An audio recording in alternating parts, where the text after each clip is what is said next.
इतना खोटने के बाद आज हम लोग खाने चले। ये देखिए हम लोगों का खाने का सिस्टम। ये हो गया अचार, ये हो गया नमक। अरे मिर्चा नहीं लाया जी ना, क्या है यार? मिर्चा नहीं लाया यार, इधर से ही लग रहा है किसी से में से गैप करना पड़ेगा। चलिए स्टार्ट करते हैं खाने का। इसको डालना है, देखिए ये दिख रहा है, इसको डालना है नमक में, फिर इसको मिलाना है अचार में, और फिर इसको मुंह में डाल देना है।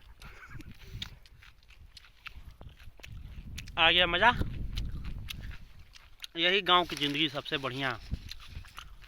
क्या स्वाद आया,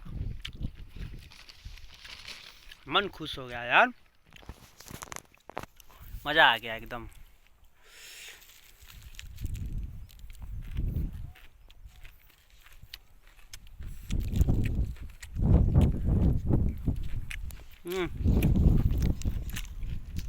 जो सुकून है गांव में वो कहीं सुकून मिलने वाला नहीं है भाई।